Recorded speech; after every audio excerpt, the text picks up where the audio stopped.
This is a foundational meditation practice. It's considered foundational as we must first stabilize attention to make the mind more pliable. In the West, we use the word meditation very broadly.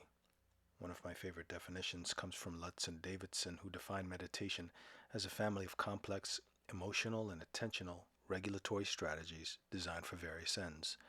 Put simply, they're exercises for the mind. Different meditation techniques train the brain in distinct ways, which can be imaged. The type of meditation technique one chooses drives different cognitive control states.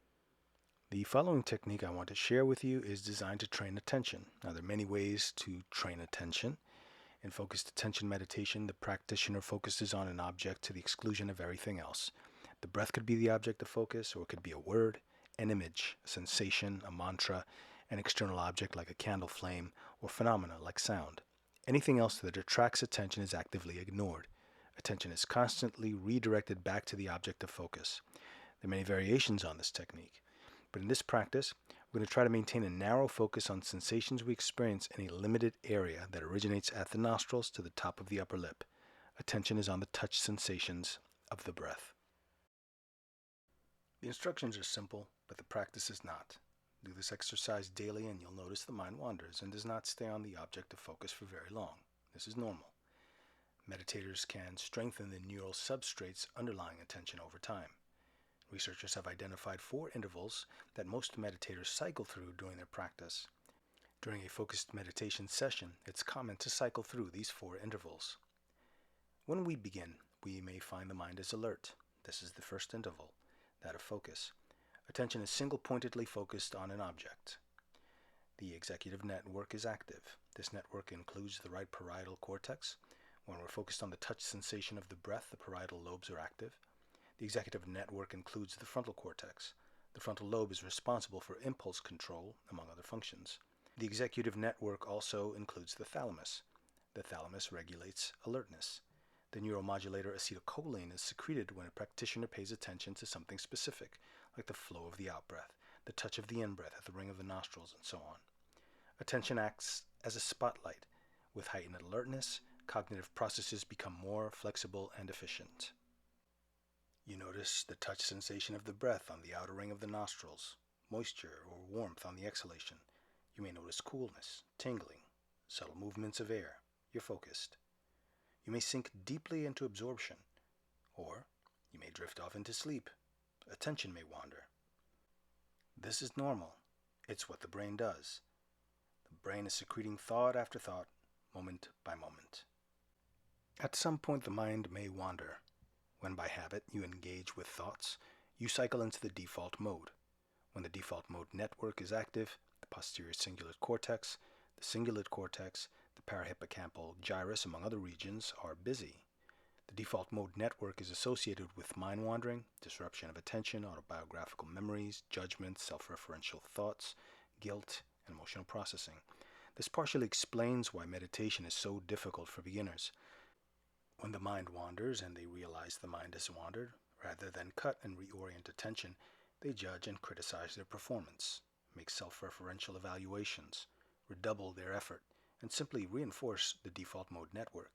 They may experience feelings of craving or aversion, craving for some future imagined enlightened state, or aversion for the soreness they feel in their back after sitting for 20 minutes. All of this is default mode processing. For beginners, mind wandering is common. It's the default state. Buddhists call this state the monkey mind. The mind is likened to a restless monkey swinging from branch to branch, thought to thought. The moment you realize the mind has wandered, you cycle into the third stage. The salience network is active. This is the aha moment. The salience network and its functional architecture are involved in cognitive control, perceptual decision-making, and error processing. How we process the error, whether skillfully or unskillfully, affects perceptions, learning outcomes, and performance. The skilled meditator celebrates and reorients attention. The unskilled meditator returns to the default state. They question, they judge, they doubt, they evaluate their performance.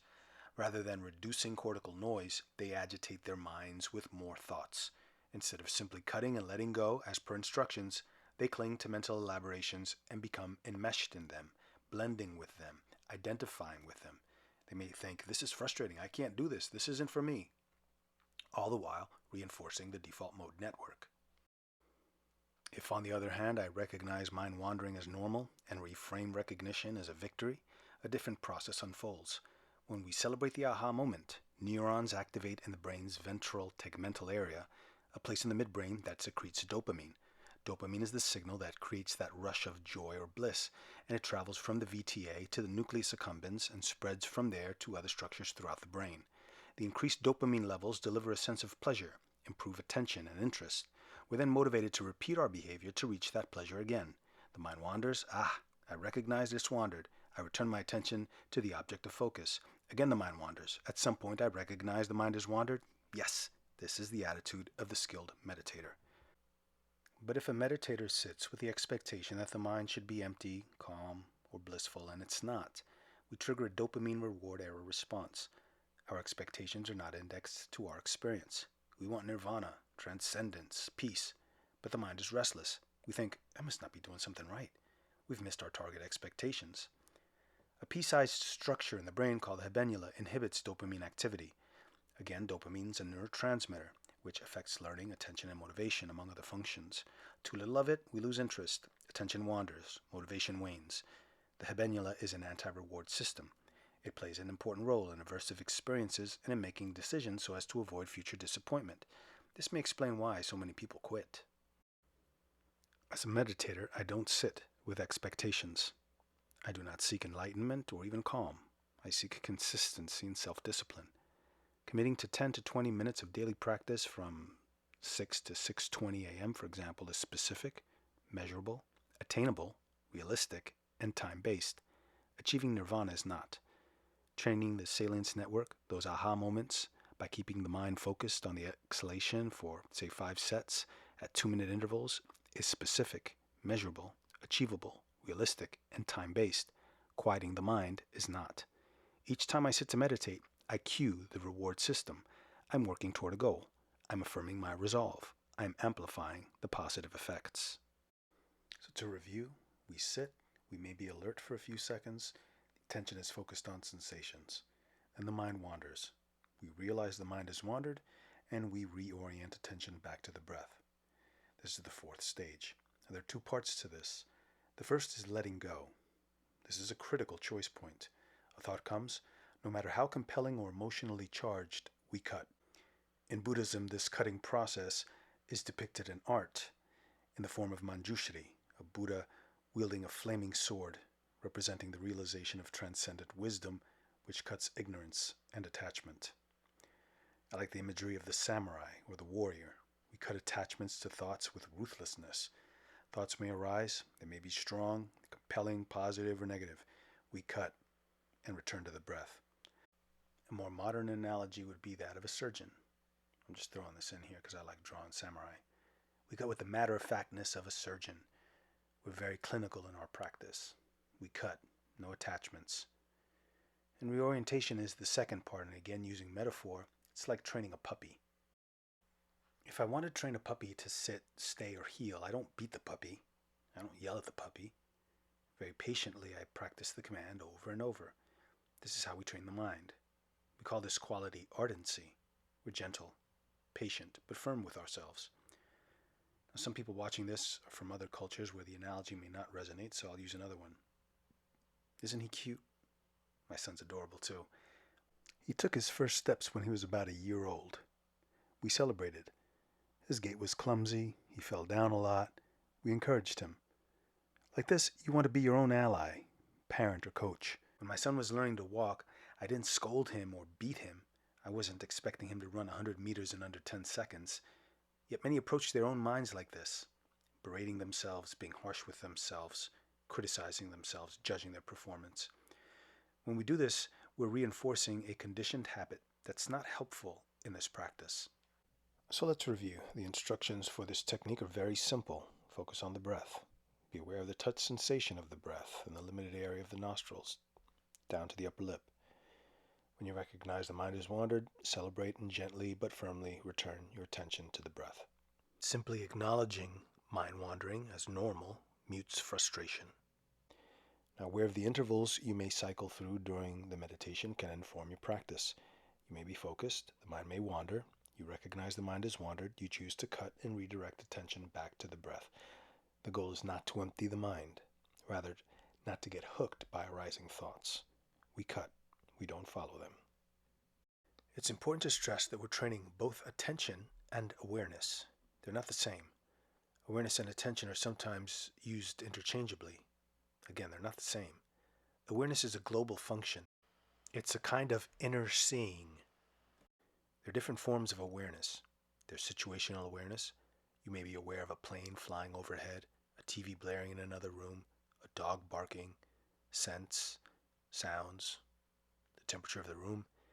You may be aware of the mind's movements, the grasping for certain conditions, for example, the irritation arising if a room is not tranquil and quiet, to give another. Without censor, you're just aware. And there's cognitive awareness. If attention is stable and the mind is concentrated, you're aware that attention is stable and the mind is focused. If the mind is busy, you're aware that the mind is busy. Whether tired or alert, stable or unstable, calm or agitated, dull or sharp, you're aware. Skilled meditators cultivate both qualities of attention and awareness. From this seat of awareness, you can make adjustments depending on your teacher's instructions or the protocols particular to whatever technique you're practicing. If the mind is dull, for example, you may adjust the attentional hold by changing the frequency or amplitude of the breath, maintaining a soft gaze with eyes open, or changing the object of focus to one that's broader or more narrow. There's interoceptive awareness.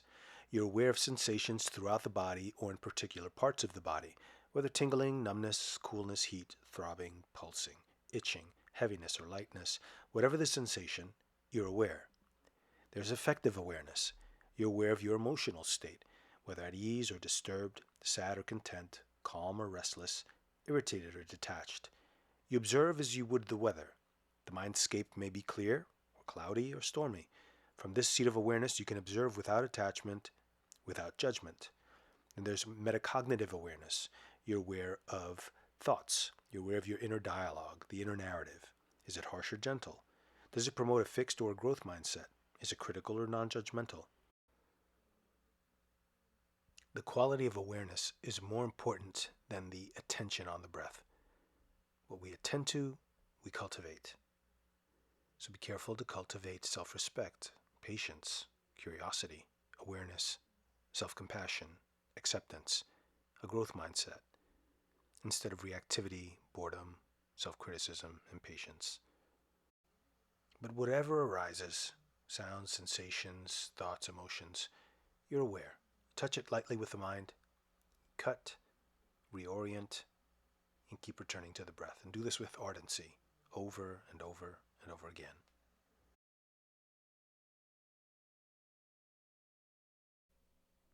Sit comfortably. By closing the eyes, we remove visual distractions, reducing brainwave activity. With the eyes closed, there's less for the brain to process.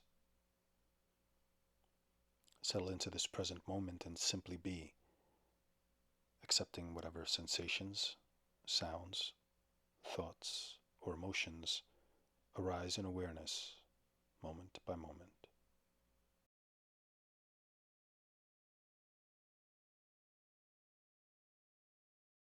Notice whatever is being experienced in the moment without trying to do anything about it.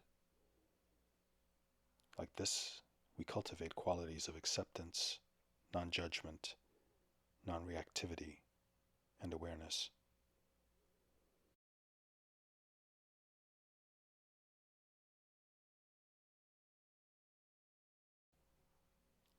Now bring the attention to the breath at the entrance of the nostrils.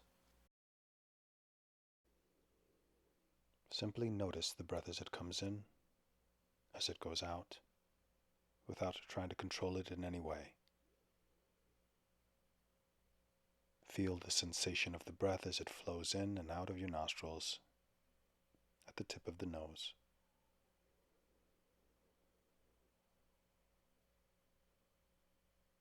Focus on each breath as it comes in, as it goes out.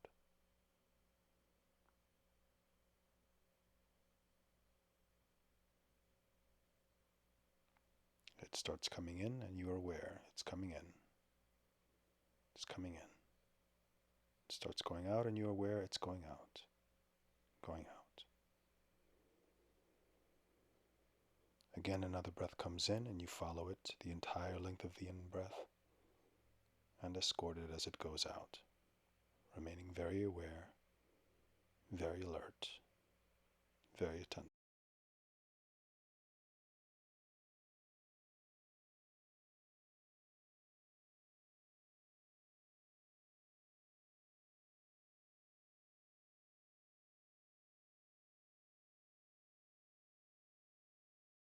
Feel the beginning, the middle, and the end of every in-breath, and the beginning, the middle, and the end of every out-breath. And be present with the pauses in between.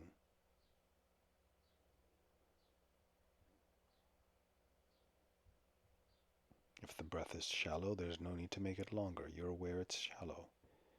If the breath is deep, there's no need to make it shorter. You're aware it's deep.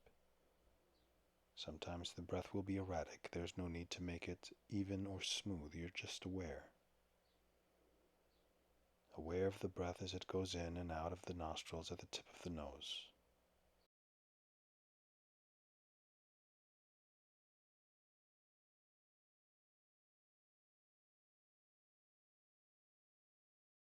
Notice how thoughts come automatically and effortlessly like the breath. So what if the mind wanders? Accept, observe, cut, and redirect. Let all distractions, whether in the guise of thoughts, emotions, bodily sensations, or sensory impressions, come and go in the background of your awareness of the breath. Stay with the breath.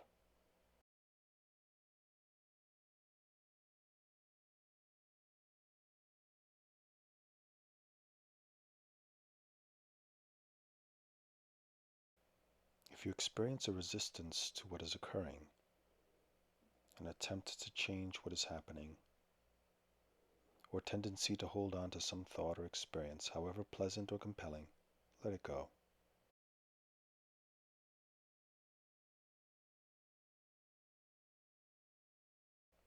Notice how the breath moves in and out automatically, effortlessly.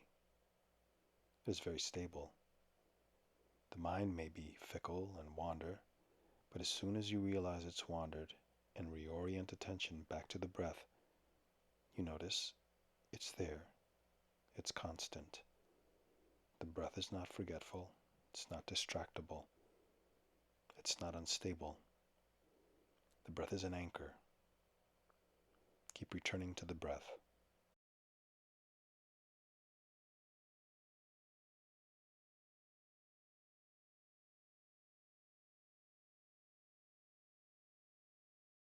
The mind may wander away from the breath, and that's fine. A wandering mind is necessary for this technique.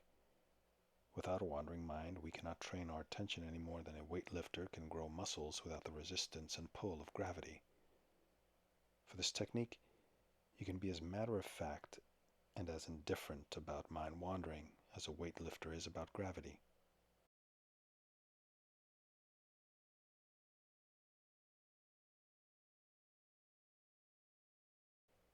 When you notice that you're no longer observing the breath, easily and gently bring your attention back to it.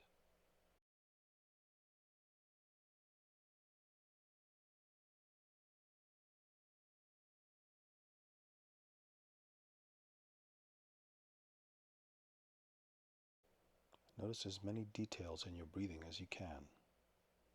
Try to stay interested, engaged, curious.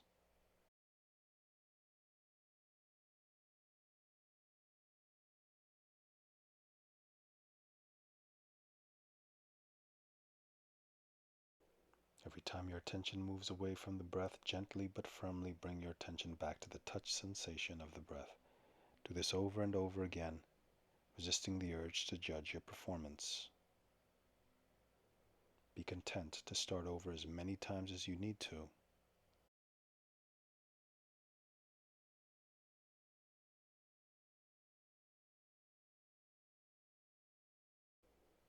Every time you catch the mind drifting is an opportunity to strengthen the networks underpinning attention. Use this time as an opportunity to strengthen your powers of concentration.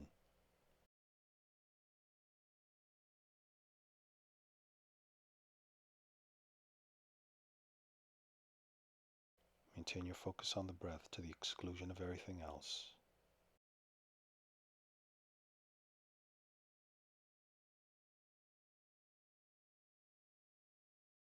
If we discover that our mind has wandered and is following thought, immediately return it to the breath.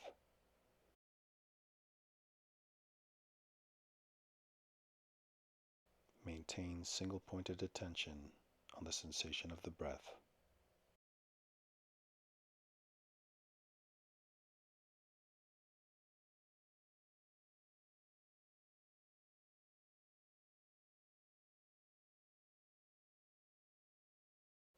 When you notice the mind has wandered, pay attention to the attitude or the tone of that which notices and redirects.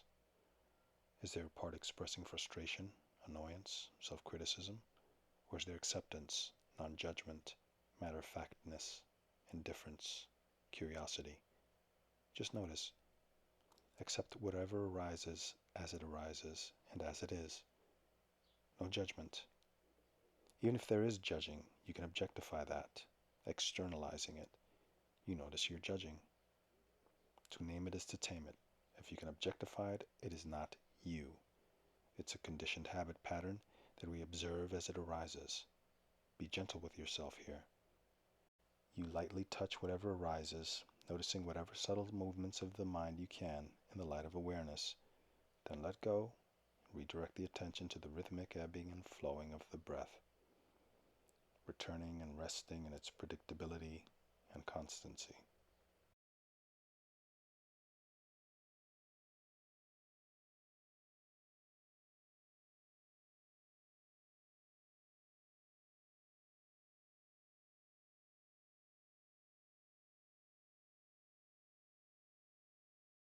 Gently redirect your full attention to breathing, to each in-breath and to each out-breath, as they follow one after the other,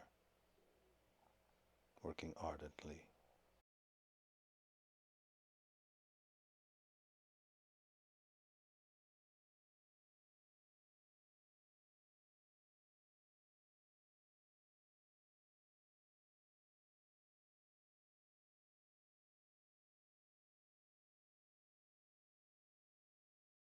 Notice the temperature of the breaths,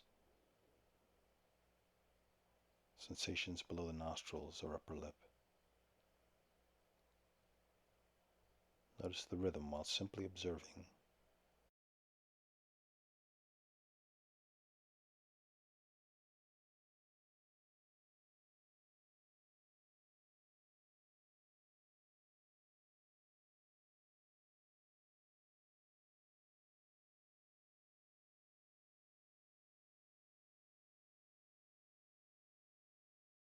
Whenever we become aware that our attention has strayed from the breath, we cut and reorient. We're strengthening the connections that make up the attentional networks. Through this single-pointed practice, we will, with patience, time, and continuous effort, condition the mind to maintain and hold attention for longer and longer intervals.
As we bring our meditation to a close, we want to end with a bit of celebration. We did it. We trained hard, cycling from focus to wandering to awareness to letting go to reorienting, to focusing. We sat for several minutes exploring the beautiful gift that is the mind, strengthening neural networks that undergird attention, integrating the emotional centers of the mind, managing the resources of mind with care and respect. Regardless of whether the mind was focused or wandering, quiet or busy, responsive or difficult to redirect, we cultivated many wonderful qualities. We made the intention to meditate, and we sat. It took self-discipline, motivation, commitment, self-respect, respect for the power of mind and the mystery that dances within, that animates us. We're cultivating awareness and strong powers of concentration. We're developing cognitive flexibility, emotional balance, insight into how the mind works, equanimity, patience, and a host of other beautiful qualities. And this is regardless of how focused the mind was.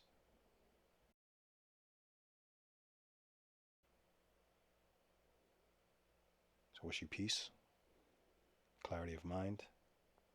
Keep practicing.